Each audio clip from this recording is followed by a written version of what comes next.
بالکل. مطلب پہلے تو اگر آپ دیکھیے سیکیورٹی کے کانٹیکس میں یہ ہوا کہ یا تو یہ ہوتا کہ پچھلے 6 سالوں میں جب سے 5 اگست 2019 سے ہی ہوا 7 سال ہو گئے بلکہ اس میں سیکیورٹی فورسز ہیں ان کی تعداد کم کی جاتی وہ نہیں ہوا, تعداد بلکہ بڑھا دی گئی. بالکل. یا تو یہ ہوتا کہ ڈریکونین لاز جو ہیں ان کو ختم کر دیا گیا ہوتا, وہ بھی نہیں ہوا. سو ڈی ملٹرائزیشن بھی نہیں ہوئی اور جو قوانین ہیں وہ بھی نہیں ختم کیے گئے. جی. دوسری جانب جو ہے یا تو یہ بہت سی آزادی مل جاتی لوگوں کو مقبوضہ جموں اور کشمیر میں, وہ بھی نہیں ہو سکا. لوگ اسی طرح ہی بلکہ محصور ہیں. ابھی جو پچھلے دنوں 2-3 اٹیک ہوئے آننت ناگ میں اور ایک کلگم میں شاید, اس کے بعد جس طرح میں نے پہلے بھی عرض کیا تھا کوئی 3 سے 4 ہزار لوگوں کو ڈیٹین کیا گیا. ہراسمنٹ جاری ہے اس طرح ہی, کیونکہ نیو دہلی سے سب کچھ گورن ہو رہا ہے نا. ابھی تو یونین ٹیریٹری ہے اور چیف منسٹر عمر عبداللہ کے پاس تو کوئی اختیارات نہیں ہیں, بلکہ پولیس بھی ان کے کنٹرول انڈر نہیں ہے, وہ بھی لیفٹیننٹ گورنر ہی اس کو کنٹرول کرتے ہیں. تو اسی طرح بہت سے جو اچھا اس کے ایک تو یہ سیکیورٹی کے معاملات, پھر یہ کالے قوانین, پھر بہت کلیم کیا گیا تھا جی کہ اکانومی بڑی زبردست ہو جائے گی. جتنے بھی اس وقت فگرز آ رہی ہیں وہ سب یہ بتاتی ہیں کہ اکانومی شرنک ہوئی ہے اور بلکہ مسائل ان امپلائمنٹ بڑھی ہے, جاب اپرچونٹیز کم سے کم ہوئی ہیں. بہت سے لوگوں کو مسلمان جو گورنمنٹ امپلائیز ہیں ان کو ڈسمس بھی کیا گیا آربیٹریلی. تو یہ وہ تمام چیزیں ہیں جو کہ یہ ایک بڑا واضح نقشہ ہمارے سامنے آ جاتا ہے کہ جو خواب بی جے پی کی حکومت نے دیکھا تھا کہ اگر ہم یہ کریں گے تو اس کی یہ اثر انٹیگریٹ ہو جائے گا مقبوضہ جموں اور کشمیر بھارت میں, وہ نہیں ہو پایا. وہ ٹھیک ہے ان کا اپنا ایک نیریٹو بلڈ کر رہے ہیں, لیکن ان کے جو مقاصد ہیں وہ لانگ ٹرم ہی ہیں, اور وہ یہی ہیں کہ کسی طریقے سے جموں اور کشمیر کی جو مسلمان اکثریت ہے اس کو اقلیت میں تبدیل کر دیا جائے. تو وہ جو چیزیں ہیں وہ کرتے رہیں گے, اور جو اس کی ایک 1339 سے پہلے کی جو ایک حیثیت تھی نا, اس وقت تو اسلام نہیں تھا اس علاقے میں, وہ اس کو واپس کسی طریقے سے لایا جائے, اور اس کی جو ہندو روٹس ہیں ان کو بھی سامنے لایا جائے. اسی لیے آپ دیکھ رہی ہیں کہ امرناتھ یاترا ابھی ہو رہی ہے جس میں لاکھوں کے حساب سے ہندو پلگرمز اس میں شامل ہو رہے ہیں. اسی طرح وشنو دیوی یاترا جو ہے اس میں بھی لاکھوں لوگ آتے ہیں, بلکہ ہم پہ بھی اصرار کیا جا رہا ہے کہ جو شاردا پیٹھ ہے ٹیمپل یہاں مقبوضہ ہمارے آزاد جموں اور کشمیر میں, اس کے لیے بھی کوریڈور بنایا جائے. تو ہندو جو آئیڈینٹی جو 1339 سے پہلے تھی اس علاقے کی, اس کو وہ ریسٹور کرنے کی کوشش کر رہے ہیں, تاکہ جو مسلم آئیڈینٹی ہے, مسلم اکثریت ہے اس علاقے کی مقبوضہ جموں اور کشمیر کی, یا پوری ریاست کی فار دیٹ میٹر, اس کو ختم کیا جائے. تو یہ ایک سیریس ایشو ہے. اب کیا ہمارے جو نعرہ بازی ہے پاکستان میں ایک طرف, کیونکہ ہماری بھی میں دیکھ رہا ہوں کہ پالیسی جو ہے نعروں تک ہی محدود رہ گئی ہے, اور اس قسم کے جو دن ہیں ان کو آبزرو کرنے تک رہ گئی ہے. مجھے بدقسمتی کے ساتھ کہنا پڑتا ہے کہ کوئی ایسی پالیسی نظر نہیں آ رہی جس کے تحت ہم بھارت پہ پریشر بلڈ کر سکیں جموں اور کشمیر کے معاملے میں. اور یہ ایک آئرنی ہے, آپ ہمارے سسٹم کے اندر کہہ دیجئے, یا اوور آل شاید ہمارے وہ انسٹیٹیوشنل کیپیسٹی نہیں رہی کہ ہم ایک سسٹین طریقے سے ایک پالیسی پہلے تو اچھی سی بنائیں, اس میں کنسسٹنسی ہو, اور اس کے بعد جو ہے معاملات کو آگے لے کر چلیں. دیکھیے نا کیا ہوا کہ پلوامہ, اگر آپ دیکھیے 14 فروری 2019 کو پلوامہ کا واقعہ ہوتا ہے. بھارت ہم پہ 200% ہماری جو ایکسپورٹس ہیں یا ان کی امپورٹس جو پاکستان سے ہیں ان پہ 200% ٹیرف لگا دیتا ہے. صحیح. تو ہماری تو جو ایکسپورٹس ہیں بھارت, وہ تو اب آلموسٹ نان کمپیٹیٹیو ہی ہو گئی. اس کے بعد پھر یہ پہلگام کا واقعہ 22 اپریل 2025 کو ہو جاتا ہے, اور اس کے بعد بھی بھارت بہت سے اقدامات ایسے لیتا ہے.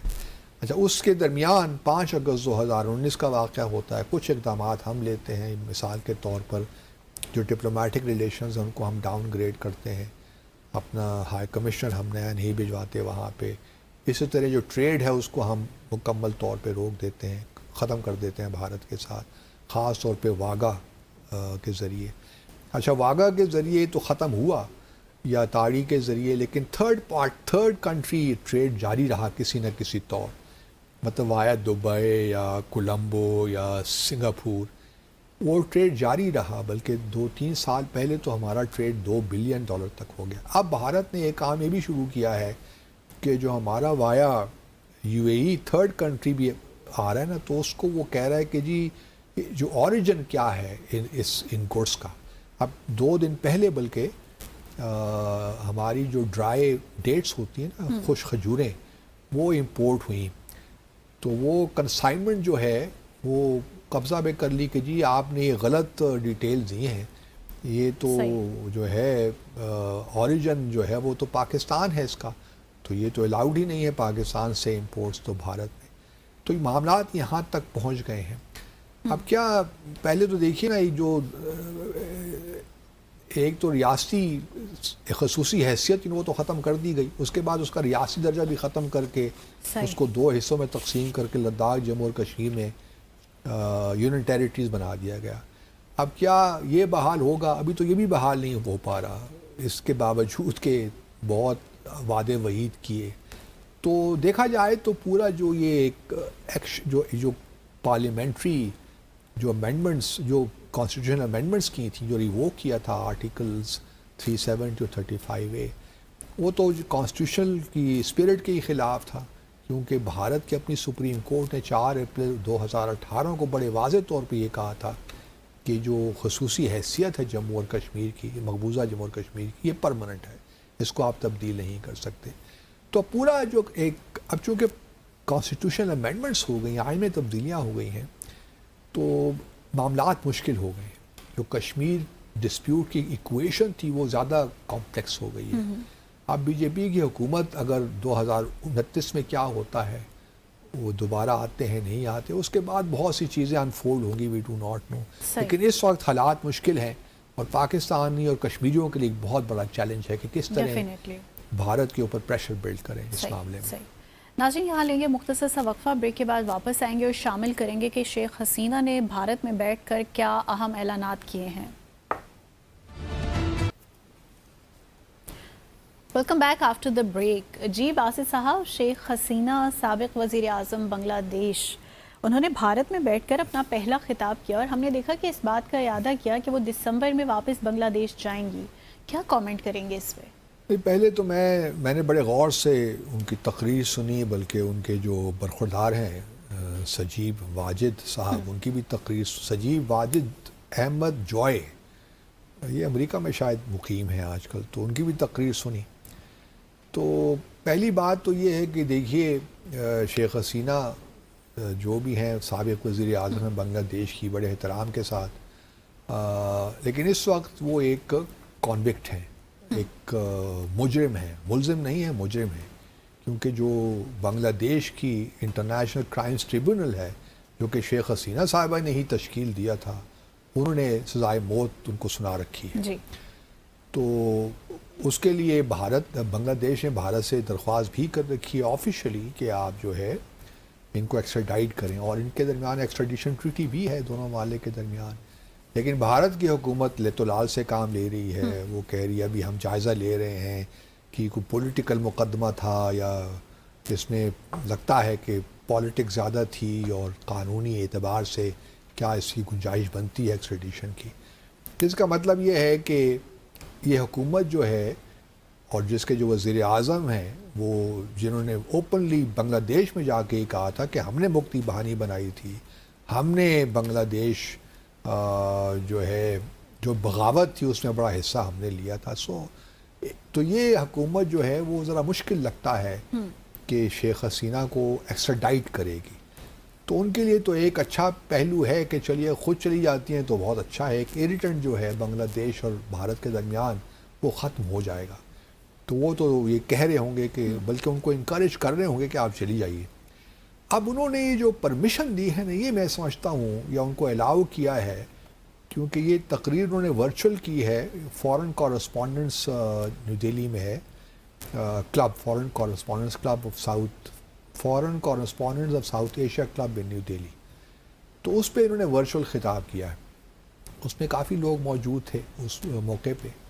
تو شیخ حسینہ کا پہلے تو دیکھیے وہ کانوکٹ ہیں، چلیے میں مان لیتا ہوں تھوڑی دیر کے لیے کہ بھارت ایگری نہیں کرتا اس جو انٹرنیشنل کرائمز ٹریبیونل ہے ان کے فیصلے سے، لیکن وہ تو بات کی بات ہے نا، ہے تو وہ کانوکٹ جی. اور ان پہ ایکسٹریڈیشن کی ٹریٹی بھی جو بھارت جو بنگلہ دیش نے ایک ریکویسٹ بھی کر رکھی ہے.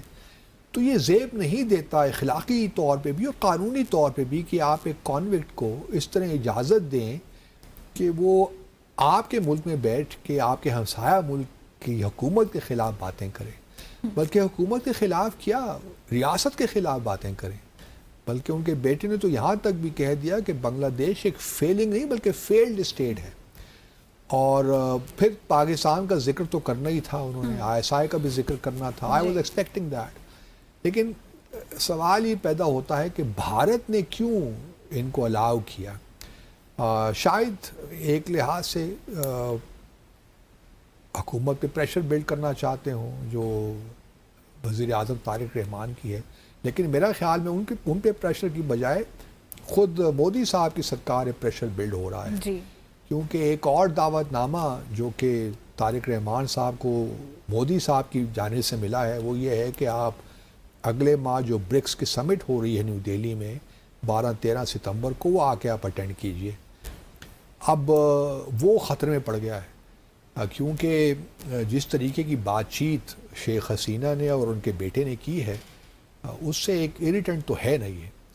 حالانکہ ہم نے پچھلے اپنے ایک شو میں کہا تھا کہ طارق رحمان کو یہ سوٹ کرتا ہے کہ وہ چلے جائیں بھارت، کیونکہ ایک یہ بائی لیٹرل وزٹ تو ہوگا نہیں، یہ ایک ملٹی لیٹرل فورم ہے برکس کا، وہاں چلے جائیں اور جہاں پرائم منسٹر مودی سے ان کی ملاقات ہوگی وہاں پریزیڈنٹ شی جنگ پنگ اگر وہ آتے ہیں انڈیا، وہاں بھی ان سے بھی ہو جائے گی، پریزیڈنٹ پیوٹن سے ہی ملاقات کا بندوبست ہو سکتا ہے. تو بہت سے لیڈرز وہاں موجود ہوں گے، برازیل سے بھی ہوں گے، ساؤتھ افریقہ سے بھی ہوں گے، اور یہ ممالک جو ہیں UAE ہے، ایران ہے.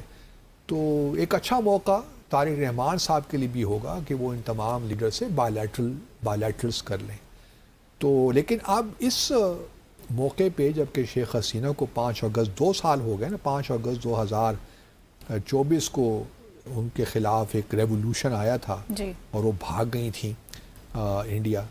تو اب 2 سال کے بعد جب یہ سارا معاملہ ہو رہا ہے تو طارق رحمان صاحب کے لیے ایک اچھا موقع تھا کہ وہ جاتے اور یہ برکس کی جو ہے سربراہی جو اجلاس ہے وہ اٹینڈ کرتے. اب تھوڑا مجھے لگتا ہے خطرے میں پڑ گیا ہے، گو کہ جو اس وقت بھارت کے ہائی کمشنر ہیں وہاں پہ تریویدی صاحب، وہ تو کوشش بڑی کر رہے ہیں. اچھا، ان کا ایک بڑا جو ہے نا ایک آرگومنٹ جو دیا جا رہا ہے وہ یہ بھی ہے کہ بنگلہ دیش کے ساتھ تعلقات کیوں ٹھیک نہیں ہو رہے. بلکہ میں ان کی ایک پرانی ہائی کمشنر ہیں ڈھاکہ میں بھارت کی، وہ کہہ رہی تھیں ایک شو میں کہ دیکھیے جی ابھی تک بنگلہ دیش کے وزیر اعظم طارق رحمان صاحب نے ہمارے جو ہائی کمشنر ہے بھارت کے ان کو ریسیو نہیں کیا. اتنے عرصے سے ہم نے ریکویسٹ دی ہوئی ہے کہ کال ارینج کریں تو کال ارینج ابھی تک نہیں ہو رہی. بڑے غصے سے وہ بول رہی تھی. اچھا مجھے کوئی یہ بتائے کہ کیا جو بنگلہ دیش کے ہائی کمشنر نیو دہلی میں ان کی کال ہو گئی ہے پرائم منسٹر مودی پہ کہ نہیں ابھی تک؟ اگر پرائم منسٹر مودی بنگلہ دیش کے ہائی کمشنر کو ریسیو نہیں کرتے نیو دہلی میں تو طارق رحمان صاحب ڈھاکہ میں جو بھارت کے ہائی کمشنر ان کو ریسیو کریں؟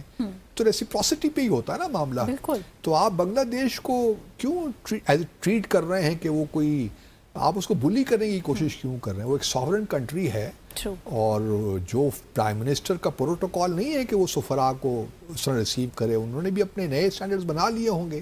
تو آپ اس پہ کیوں گلا کر رہی ہیں کہ جی ابھی تک ہمارے ہائی کمشنر کو ریسیو نہیں کیا؟ تو اس قسم کا مزاج دونوں ممالک کے درمیان ہے. انوائرمنٹ جو ایٹماسفیئر ہے آبویسلی وہ اس سے ہرٹ تو ہوا ہے، ڈیمیج تو کچھ نہ کچھ ہوا ہے. اب دیکھنا یہ ہے کہ کیا طارق رحمان صاحب کیا پکچر لیتے ہیں، کیونکہ جو ان کے جو اسٹیٹمنٹس اس پریس کانفرنس کے بعد ڈھاکہ سے اوریجنیٹ ہو رہی ہیں، مثال کے طور پر ان کے جو ہیں معظم حسن ہلال جو ایڈوائزر ہیں طارق رحمان صاحب کے، انہوں نے بڑا سخت ریئیکشن دیا ہے کہ وی ور ناٹ ایکسپیکٹنگ کہ نیو دہلی جو حکومت ہے وہ الاؤ کرے گی ان کو اس قسم کی، اور پھر جو حرزہ سرائی کی ہے انہوں نے بنگلہ دیش کی حکومت کے خلاف، یہ تو کسی طور بھی ایکسیپٹیبل نہیں ہے، اور یہ ایک چونکہ کانوکٹ ہیں، ان کی کنوکشن ہو چکی ہے تو بھارت فوری طور پہ ان کو ایکسٹراڈائٹ کرے۔ اچھا معاملہ کچھ یہ ہے کہ شاید بنگلہ دیش کی حکومت بھی نہیں چاہتی ہوگی کہ وہ یہاں پہ آ جائیں، ان کے بھی انٹرسٹ میں یہی ہے کہ وہیں رہیں۔ اب چونکہ دیکھیے عوامی لیگ تو بینڈ ہے نا، اس کو پروسکرائب کر دیا گیا ہے، اب شیخ حسینہ واپس اگر آنا چاہتی ہیں تو ان کا مقصد کیا ہوگا؟ ایک تو یہ ہے کہ ایک لیگسی چھوڑ کے جانا چاہتی ہوں گی کہ چلیے اگر مجھے جیل میں ڈالتے بھی ہیں تو سو واٹ، پہلے بھی جیل بہت دفعے جا چکی ہیں آپ، اس کی بات ہے، خالدہ ضیاء مرحومہ بھی جا چکی ہیں، یہ بھی ایک دوسرے کو جیل میں ڈالتے رہے، تو جیل جانا تو شاید ان کی عادت سی ہو گئی ہے، لیکن اب چونکہ ایج کے اس حصے میں ہیں اور 15-16 سال پرائم منسٹر رہنے کے بعد جیل جانا مشکل ہوتا ہے، تو اگر وہ واقعی جیل جانا چاہتی ہیں ایک ایسی لیگسی، اور پھر اس سے یہ ہوگا کہ عوامی لیگ گو کے بینڈ ہے، لیکن کس طریقے سے وہ جو ہے کیا ویلکم ملتا ہے ان کو۔ اب بنگلہ دیش کی حکومت پوری طور پہ کوشش کرے گی کہ وہ نہ ہونا پائے، کیونکہ ان کی تقریر کو بھی مطلب یہاں پہ نشر ہونے نہیں دیا بنگلہ دیش میں، تو جس سے یہ ایک تاثر ملتا ہے کہ بنگلہ دیش ڈھاکہ کی حکومت بڑی کلیئر ہے کہ چونکہ ایک کانوکٹ ہیں، اگر وہ دیکھیں نا پولیٹیشین اس سینس میں ہوتی ہیں جن کے خلاف کوئی مقدمات نہ ہوتے یا ان کو سزا نہ ہوئی ہوتی، پھر تو بات دوسری تھی، لیکن چونکہ وہ ان کو سزا ہو چکی ہے تو اس لیے اس کو ایک کرمنل کے طور پہ ٹریٹ کیا جائے گا نا، ایک کانوکٹ کے طور پہ ہی ٹریٹ کیا جائے گا۔ وہ الگ بات ہے کہ وہ جب آتی ہیں تو کیا ان کے پاس قانونی چارہ جوئی موجود ہوتی ہے، کیا قانونی راستے موجود ہوتے ہیں، کیا وہ سپریم کورٹ پہ اپیل کر سکتی ہیں، کہیں اور جگہ اپنی اپیل انٹرنیشنل کرائمز ٹریبونل کو ہی کر سکتی ہیں اپیل ریویو کے لیے، تو یہ تمام وہ چیزیں ہیں جن کے بارے میں حتمی اعتبار سے کچھ نہیں کہا جا سکتا، لیکن یہ افسوس کی بات ضرور ہے کہ جو پاکستان کے حوالے سے باتیں کیں خاص طور پہ ان کے برخوردار نے، وہ کسی طور بھی دیور ان بیڈ ٹیسٹ۔ آپ اپنی بات کریں، اپنے آنے کی بات کریں، آپ یہ کیوں کہنا چاہتے ہیں کہ بنگلہ دیش اور پاکستان کے تعلقات اتنے زیادہ ہو گئے ہیں کہ بنگلہ دیش اب اینمی ہو گیا ہے بھارت کا؟ ہم تو نہیں چاہتے کہ بنگلہ دیش اور بھارت ایک دوسرے کے خلاف دشمن ہو جائیں، ہم تو یہ بھی چاہتے ہیں کہ پاکستان اور بھارت کے تعلقات بھی اچھے ہوں، جموں اور کشمیر کا تنازع حل ہو تاکہ ہم بھی ایک اچھے ہمسایوں کی طرح رہ سکیں، اور پھر بنگلہ دیش اور بھارت کا تو 4000 کلومیٹر بارڈر ہے، لانگ بارڈر، ان کے انٹرسٹ بھی ایک بہت مطلب انٹر ڈیپینڈنس بھی ہے، تو ایک بھارت اس تقریر نے اور اس پوری پریس کانفرنس نے ماحول خراب تو کر دیا ہے۔ اب مشکل لگتا ہے کہ طارق رحمان صاحب بھارت جائیں، کیونکہ انہوں نے بھی تو اپنی ایک اسٹیٹمنٹ دینی ہے نا، صحیح لیکن یو نیور نو۔ پرفیکٹ، یہاں لیں گے مختصر سا وقفہ، بریک کے بعد آئیں گے اور عبدالباسط صاحب کا تجزیہ لیں گے کہ بی جے پی نے دوبارہ سے لوک سبھا میں نئی حلقہ بندیوں کا جو بل پیش کیا ہے اس پر کیا کامنٹ کریں گے۔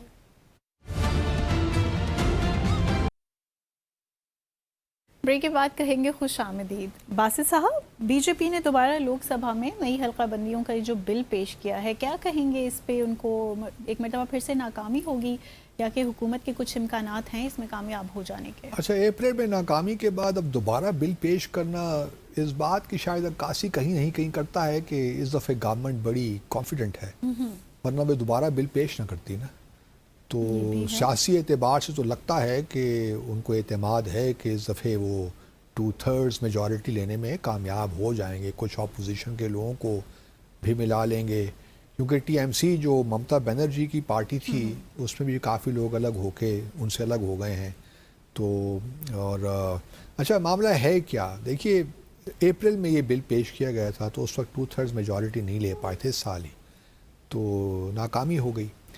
اب لوک سبھا میں جو کتنی سیٹیں ہیں 543 سیٹیں ہیں، تو پروپوزل یہ ہے کہ 850 سیٹیں ہو جائیں، 543 سے 850 سیٹیں، بڑی زبردست جمپ ہے. اور اس کی وجہ یہ ہے کہ پاپولیشن بہت بڑھ گئی ہے، کیونکہ اس پہ سینسس میں اس پہ فریز کر دیا گیا 2002 میں کہ سیٹیں نہیں بڑھائی جائیں گی، اور بلکہ جو 1971 کا سینسس تھا اسی کے تحت سیٹیں ہوں گی. اور پاپولیشن کا جو معاملہ تھا، اور اس لیے سیٹیں نہیں بڑھائی جائیں گی کہ تھوڑا بہت فیملی پلاننگ جو ہے اس کو انکریج کرنے کے لیے. اچھا، ساؤتھ انڈیا میں بڑا کام ہوا پاپولیشن گروتھ کے معاملے میں، اور انہوں نے پاپولیشن کو کنٹرول بھی کیا. اب پروپوزل یہ آ گئی ہے کیونکہ بی جے پی یہ چاہتی ہے کہ کیونکہ ان کا خیال یہ ہے کہ آبادی بہت بڑھ گئی ہے جی، تو اب 30 لاکھ ایک کانسٹیٹنسی میں 30 لاکھ کے قریب لوگ رہتے ہیں، تو ایک ریپرزینٹیٹیو کے لیے، ایک بندے کے لیے ممکن نہیں ہے، ایک جو ہے لوک سبھا کے ممبر کے لیے، کہ وہ ان کو صحیح طور پہ ریپرزینٹ کر سکے. صحیح. تو پروپوزل یہ ہے کہ جی اب اچھا، اس میں ایک معاملہ یہ بھی رکھا ہوا ہے کہ اس کے ساتھ انہوں نے 33% خواتین کے لیے مختص کر دی ہیں سیٹیں. اب اپوزیشن نے پچھلی دفعہ بھی یہی کہا تھا کہ جی آپ نے اس کے ساتھ کیوں کر دیا اس کو، اس بل کے ساتھ آپ خواتین کے معاملے کو الگ رکھیں تو ہم ابھی اس کو پاس کر دیتے ہیں، آپ کو سپورٹ کرتے ہیں. لیکن جہاں تک ڈی لمیٹیشن کی بات ہے اور سیٹوں کو بڑھانے کی بات ہے، اس پہ تھوڑی بہت برین اسٹارمنگ اور ریفلیکشن کی ضرورت ہے. اور اس کو آپ سلیکٹ کمیٹی میں پہلے بھجوائیے، رادر دن کہ آپ فلور پہ لے آئیے اس بل کو. سلیکٹ کمیٹی کو دیجئے، وہ اس پہ ذرا غور و خوض کرے، ایک کنسنسس بنانے کی کوشش کرے، تب ہم اس کو فلور پہ لے آئیں گے ووٹ کے لیے. لیکن وہ حکومت نے نہیں کیا، کیونکہ حکومت کی جو ہے نا وہ جو نیت ہے اس پہ لوگوں کو شک ہے. صحیح. اور خاص طور پہ مسلمان حلقوں میں بڑی تشویش ہے، اور ساؤتھ انڈیا میں بڑی تشویش ہے. مسلمان حلقوں کا یہ کہنا ہے کہ جی یہ اس لیے کیا جا رہا ہے کہ جہاں کچھ حلقوں میں پورے بھارت میں جہاں جہاں مسلمانوں کی تھوڑی بہت ان کی آپ کہہ لیں کچھ ایسے حلقے ہیں جہاں پہ ان کا ووٹ کاؤنٹ کرتا ہے جتانے میں، تو اس کو تھوڑا بہت ختم کرنے کے لیے مسلمانوں کا وہ انفلوئنس جن حلقوں میں ہے، تو اس کو بھی پیش نظر رکھ کر یہ سارا ڈی لمیٹیشن کی ایکسرسائز ہو رہی ہے. صحیح. اب بہت سے لوگ یہ آرگیو کر رہے ہیں کہ جی 850 ممبر کا لوک سبھا میں ہونا تو بڑا انویلڈی ہو جائے گا، اس کو کیا ضرورت ہے. کچھ لوگ یہ کہتے ہیں کہ دیکھیے مثال کے طور پر امریکہ میں جو ہاؤس آف کانگریس ہے، ہاؤس آف ریپرزینٹیٹیو ساری، اس کے 435 ممبر ہیں، اور 1929 سے یہی چل رہا ہے. انہوں نے تو حالانکہ اس وقت اگر ان کی پاپولیشن 115 یا 100 ملین تھی، تو اب امریکہ کی پاپولیشن 335 ملین ہو گئی ہے، تو انہوں نے تو کوئی انکریز نہیں کیا. جی. گورنمنٹ کا آرگومنٹ، کاؤنٹر آرگومنٹ یہ آتا ہے کہ جی آپ یہ کیا بات کر رہے ہیں، آپ برطانیہ کے ہاؤس آف کامنس کو لے لیجئے، ان کی پاپولیشن 70 سے 80 ملین ہے، لیکن وہاں 650 ممبر ہیں، 650 ہاؤس آف کامنس کے. تو اس سے کوئی فرق نہیں پڑتا کہ امریکہ نے جو کیا سو کیا، ہم تو اپنے حساب سے اپنی جو ہماری ضروریات ہیں اس کے مطابق ہم فیصلے کریں گے. تو آپ اپنی بات کیجئے، آپ ہمیں امریکہ کی مثال کیوں دیتے ہیں. اب ایک کنٹروورسی تو کریٹ ہو گئی ہے، لیکن یہ ہے کہ جو لوگ کہہ رہے ہیں کہ رادر دین کہ آپ نمبر بڑھائیے، جس طرح میں نے پہلے کہا جو کمیٹیز ہیں ان کو اسٹرینتھن کیجئے. وہی پارلیمنٹ کی ایکچولی ساری اسٹرینتھ کمیٹی سے ہی آتی ہے، یا اس کے کام کی جو اسٹرینتھ ہے. کمیٹی سے پہلے بل جاتے ہیں، ان پہ بحث ہوتی ہے، اور وہیں پہ کوشش ہوتی ہے کہ کنسنسس بلڈ ہو جائے. انفارچونیٹلی ایک تہائی سے بھی کم جو بلز ہیں بھارت کی لوگ پارلیمنٹ میں، وہ کمیٹیز کے تھرو نہیں ہوتے، وہ فلور پہ ڈائریکٹ آ جاتے ہیں. پاکستان میں بھی یہی ہوتا ہے، بائی دا وے ہمارا بھی یہی حال ہے. ہم نے اس طرح کمیٹیز کو اسٹرینتھن نہیں کیا. ان کو اسٹرینتھن کیے بغیر یا ان کو فعال کیے بغیر پارلیمنٹری سسٹم اسٹرینتھن نہیں ہو سکتا. بھارت میں بھی یہی پرابلم ہے، ہمارے ہاں بھی یہی پرابلم ہے. اب کویسچن آگے یہی آ جاتا ہے کہ ایک طرف تو چلیے جی آپ لوک سبھا میں کر رہے ہیں، لیکن راجیہ سبھا میں آپ انکریز کوئی نہیں کر رہے، وہاں 245 ہیں سیٹیں. وہاں بھی ڈائریکٹ الیکشن نہیں ہوتے ہماری طرح، وہاں بھی انڈائریکٹ معاملہ ہے. تو وہاں جو ہے اس کو آپ کیوں نہیں کریں، پھر آپ اس کو بھی تھوڑا بہت انکریز کیجیے. لیکن وہاں اس وقت جو پروپوزل ہے وہ اس میں شامل نہیں ہے. اس وقت صرف اور صرف لوک سبھا کی بات ہو رہی ہے. اب ہوتا ہے نہیں ہوتا، گورنمنٹ بڑی کانفیڈنٹ ہے. ان کو چاہیے اس وقت دیکھیں نا 543 سیٹیں ہیں نا، تو ان کو چاہیے 360 سیٹیں، تقریباً 354 سیٹیں چاہیے. اچھا اب چونکہ ٹی ایم سی ترنمول جو ممتا بنرجی کی کانگریس تھی وہ، اور پھر شیو سینا مہاراشٹر میں بھی کچھ لوگ ٹوٹ کر مطلب ٹوٹ گئے ہیں شیو سینا سے، جو ٹھاکرے صاحب کی شیو سینا ہے جی. تو وہ ایک جو شاندے ہیں میرا خیال میں ان کا نام، ان کے ساتھ شامل ہو گئے ان کی پارٹی میں. تو اب ان کو 348 کے قریب ووٹس تو ان کے پاس ہیں، لیکن ابھی بھی ان کو 8 سے 10 ووٹ اور چاہیے، وہ کہیں سے مل نہیں پا رہے. ابھی انہوں نے کچھ ساؤتھ میں کچھ جو چھوٹی پارٹیاں ان سے رابطہ قائم کیا ہے اور ان کو کنونس کرنے کی کوشش کر رہے ہیں کہ ہم اکراس دا بورڈ یہ کر رہے ہیں، اب ہم جو ہے اور اس کو ہم فریز کر دیں گے اگلے کچھ بہت سے سالوں کے لیے. تو ہر اسٹیٹ کو، چاہے وہ ساؤتھ میں ہے، نارتھ میں ہے، ویسٹ میں ہے، ایسٹ میں ہے، تو ان کو ایکول جو ہے انکریز ملے گی. تو اس سے کچھ معاملات ساؤتھ جو انڈین اسٹیٹس ہیں ان کے کنسرنس کسی طور بھی کچھ تو ایڈریس ہوئے ہیں، لیکن ابھی بھی وہ اتنے کمفرٹیبل نہیں ہیں. اور خاص طور پہ جو ہے کانگریس پارٹی بالکل کمفرٹیبل نہیں ہے اس سے. لیکن کانگریس کی وہ اسٹرینتھ ہے نہیں کہ جب تک اگر انلیس کہ ان کو باقی جو ریجنل پارٹیز ان کی سپورٹ نہ ملے. میرا اپنا خیال یہ ہے کہ شاید آج جو ہے امیت شاہ بڑے ایکٹیو ہیں، جو ہوم منسٹر ہیں، وہ چاہتے ہیں کہ بس اس دفعہ ضرور کامیاب ہو. تو لگتا تو جو ہے جو اشارے ہیں وہ تو یہی مل رہے ہیں کہ شاید یہ کامیاب ہو جائے. اسی وجہ سے دیکھیے نا آپ نے جو ہے بی جے پی نے ایک اسمارٹ موو تو کی. یہ جو کاکروچ جنتا پارٹی کی ڈیمانسٹریشنز ہو رہے تھے، انہوں نے اپنے ایجوکیشن منسٹر سے فوری ریزگنیشن کیوں لیا؟ وہ اسی وجہ سے کہ وہ ان کی نظر اس پہ تھی. وہ ایک ٹیکٹیکل موو تھی نا. وہ نہیں چاہتے تھے کہ یہ معاملات چلتے رہیں یوں ہی، اور یہ جو ہے جو ڈی لمیٹیشن کا جو بل ہے اس پہ کوئی پرابلم ہو. بلکہ ابھی جو لیکن وہ معاملہ بھی ٹل نہیں رہا. آپ نے اس پوچھا تھا نا کہ بی جے پی اب یہ جو کاکروچ جنتا پارٹی سے کام ختم ہو گیا ہے کہ نہیں. کام ختم نہیں ہوا، بلکہ جھارکھنڈ میں رانچی میں وہ ڈیمانسٹریشن پچھلے 2 ہفتوں سے ہو رہے ہیں. ابھی وہ کاکروچ جنتا پارٹی کی ساری جو لیڈرشپ ہے وہاں جانے کی تیاری کر رہی ہے. تو یہ جو جین زی ہے انہوں نے کافی وقتہ ڈالا ہوا ہے، اور ہم نے پہلے بھی یہ کہا تھا کہ تھوڑی بہت نیند تو کچھ نہ کچھ خراب تو ہی ہوں گی بھارتیہ جنتا مودی صاحب کی. لیکن میں ابھی بھی سمجھتا ہوں کہ ابھی چونکہ 2029 بہت دور ہے، تھوڑے بہت اشارے ہمیں اگلے سال پنجاب میں اور خاص طور پہ جو یو پی میں انتخابات ہونے اس سے ہی مل جائیں گے. اچھا یہ جو بل ہے اس کے پھر یہ بھی دیکھنا ہے کہ جو آپ لوک سبھا میں تو سیٹیں بڑھا رہے ہیں، تو کیا یہ سیٹیں جو اسٹیٹ کی جو لیجسلیٹو اسمبلیز ہیں وہاں بھی بڑھیں گی؟ پھر بڑھنی تو چاہیے نا. بالکل. کچھ لوگ کہہ رہے ہیں کہ وہیں بڑھنی چاہیے، لوک سبھا میں ضرورت نہیں ہے. اگر بڑھانا ہے تو اسمبلیز میں بڑھا دیجئے، کیونکہ لوگ وہاں پہ لوگ ڈائریکٹ ہے نا، وہ جواب دیں ہیں زیادہ تر. یہاں تو دوسرے معاملات ہوتے ہیں، یونین کے لیول پہ اسٹریٹجک ایشوز ہوتے ہیں. تو اصل جو اگر بڑھانا ہی ہے تو وہاں بڑھائیے. اور ابھی پارلیمنٹ کی بلڈنگ بھی نہیں بنی ہے تو وہاں پہ کیپیسٹی تو ہے.